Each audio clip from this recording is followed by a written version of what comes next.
From the first intimations of spring, beginning in March and unfolding into May, the season reveals its wealth of blossoms and its quiet promise of renewal.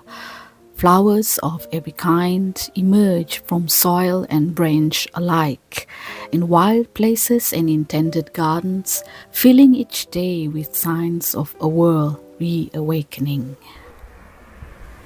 Soon the year turns towards summer, ushering in the long-awaited splendor of lustrous greens and the shining sun, whose warmth restores the land that winter had held in its austere silence.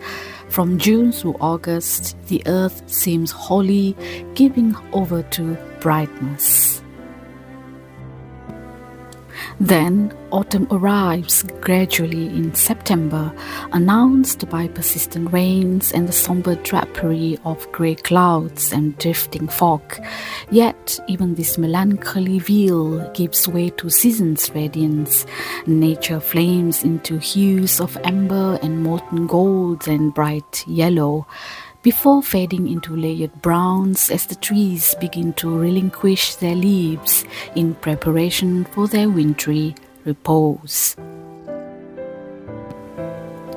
Before long, heaven releases its crystal-like snow, draping the land in a white and quiet stillness.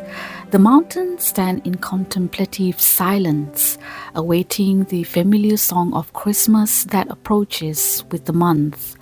All is wondrous, and blessed are those who behold such beauty.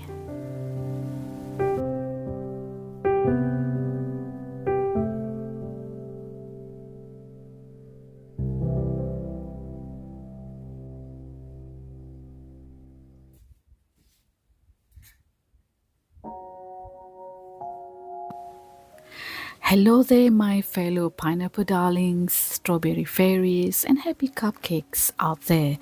Welcome to my channel.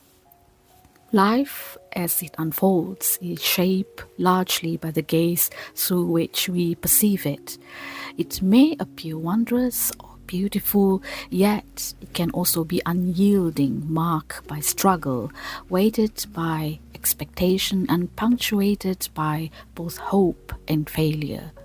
Across the shifting seasons, I have gathered certain insights. The mind, once attentive, begins to discern the quiet wisdom life offers and the lessons embedded in each experience. This summer was particularly abundant, and I found myself delighted to have finally tended a small garden. My modest experiment began with a handful of vegetables planted without any firm expectations of success. Some attempts faltered completely, most notably my violet cabbage, which suffered an ongoing siege from slugs. Each morning, between 10 and 30 of them would appear, climbing into the planter and devouring the leaves with astonishing persistence. Yet, not all was lost. The cucumbers, pumpkins, chilies, and aubergines endured, standing as evidence that growth often emerges in spite of adversity. In the combined weight of failure and reward, gardening has taught me the quiet, essential wonder of patience. This spring season has taught me lessons in perseverance, patience, and hope. It has reminded me to trust that everything unfolds in its proper time and that knowledge becomes wisdom when I use it to reshape and refine the skills I have already possessed. Also, I wish the best for those who carry doubts within themselves. Progress awaits anyone who continue to move forward. So it is with gardening. Growth comes quietly, steadily, and with faith in the process.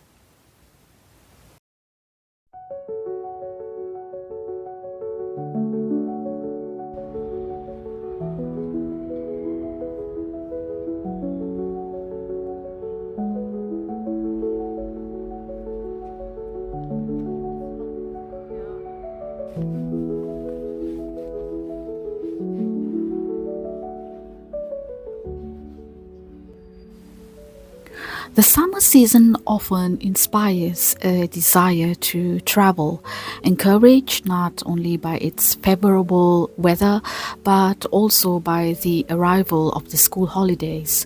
Those who have followed my work from the beginning know that I love to travel, although paradoxically, it is something I do rather infrequently. My vlogs, however, tend to create the impression that I'm constantly on the move, an amusing misconception in its own way.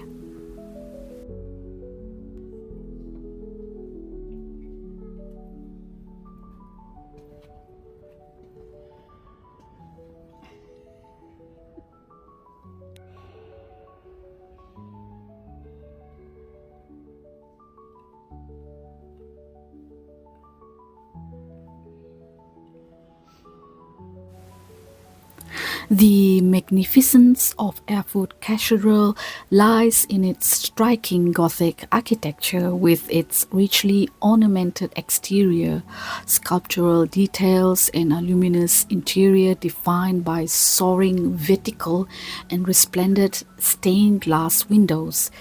Its unique synthesis of Gothic style is considered unmatched in Europe. This architectural brilliance is further complemented by its historic furnishings and by the presence of the Gloriosa, the world's largest medieval free-swinging bell. It is always a remarkable experience to encounter the historical traces that shape different cities and to witness the artistry that they preserved. Cathedrals have long held a particular fascination for me, much as castles do. In the coming year, I hope to travel more extensively and take fuller advantage of living in a land abundant in history, its mountainous landscapes, its extraordinary cultural heritage, and the majestic natural scenery that surrounds them.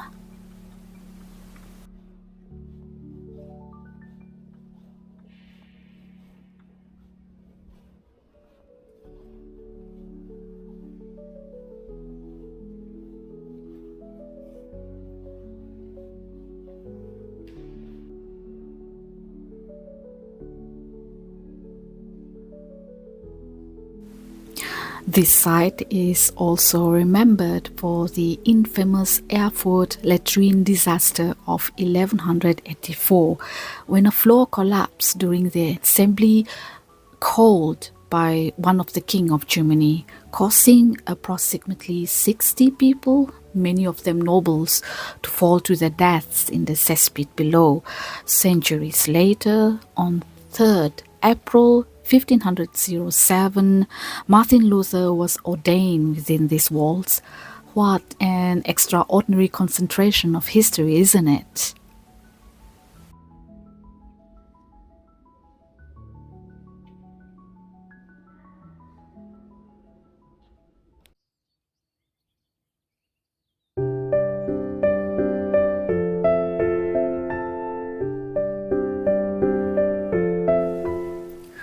From the marvels of travel, one eventually returns to the unchanging intervals of ordinary life.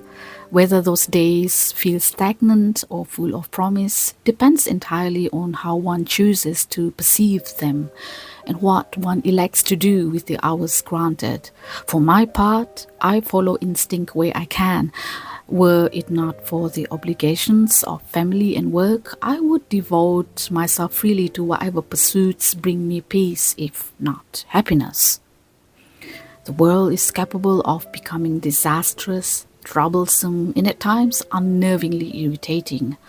Over the years, I have learned to release what burdens me and to counter troubling thoughts through acts of creativity. Summer, for example, especially grants a rare sense of liberty. It allows me to wander in my seldom worn dresses and to indulge in the small seasonal rituals that soothe me. Gardening, lingering among the plants, gathering wildflowers, and accepting whatever gifts nature chooses to offer.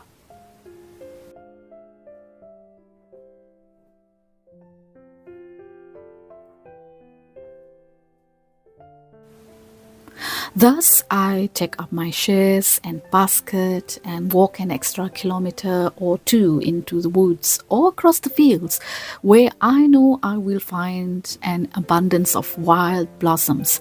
I love the high fields most of all, where the hills open into views of distant mountains and a scatter of villages lying quietly below. I devote myself to the art of bouquet making, savoring the quiet moments spent tending to cuttings and arranging flowers. Though I am by no means a professional, I am not. I just simply love flowers. It is unfortunate that I cannot share this pastime with any of my children who suffer from allergies. Whatever wildflowers I bring into our home must be chosen carefully, ensuring they bear as little pollen as possible as so not to cause them undue discomfort.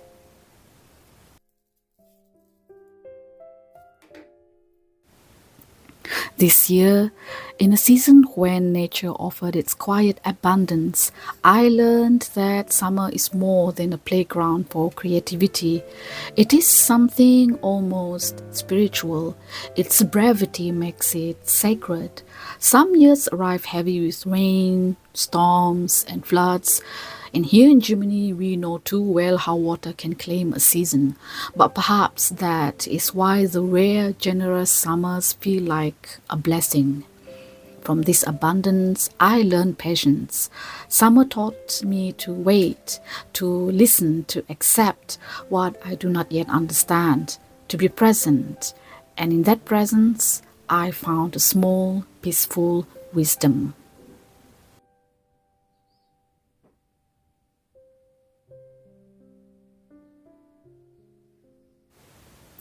Then summer slipped away and autumn arrived. I didn't do much this autumn, not in the way I usually do, but I walked the woods often, letting the leaves fall around me without ever lifting my camera. I wanted to simply be there, unfiltered, unrecorded. And then almost without warning, winter approached. That's quite very fast, isn't it?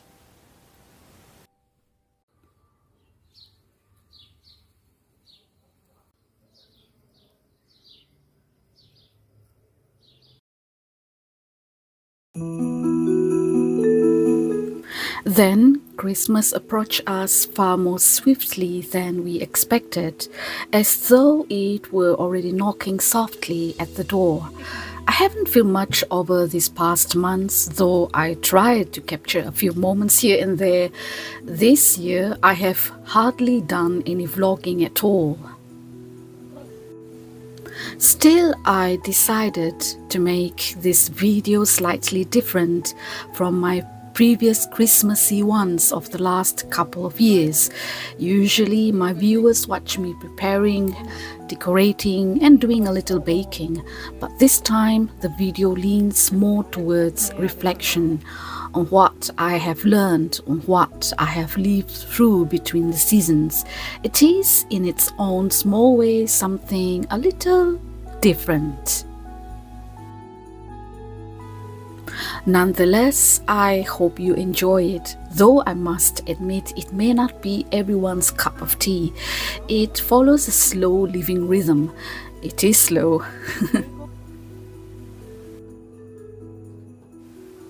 Since summer, if I may put it correctly, I have spent much of my time working on my books and other writings.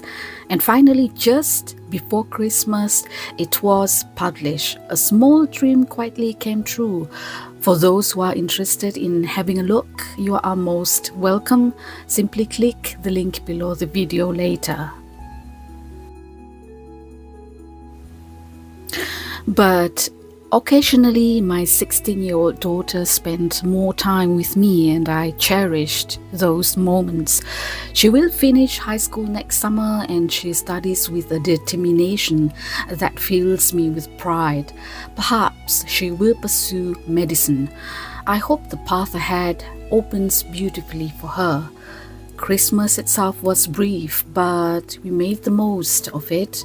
Small things like baking cookies together, even with so little time, we managed.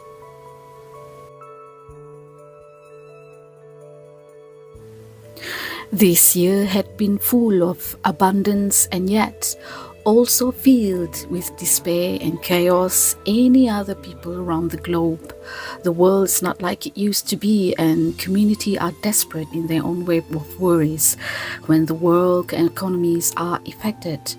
To tell you the truth, I am so far doing fine, because many of you were asking how we are doing here, especially in Europe, where so many chaotic mess interrupted either by both economy or politics. But hey, we survived their ordeals. We hope to pray that the country will do better in the next future, not only in Europe but also for all other countries that are going through their own troubles and turmoils. Politics for me had always been the same, not seeing much differences in it anyway. And with this, I close this vlog with my heartfelt wishes for this year 2026. May it bring you health, abundance, and healing in spirit. May it bring you joy and happiness that you seek. May your wishes for dreams to come true will eventually happen. Love to all of you. Be peaceful. Hugs. Until the next time.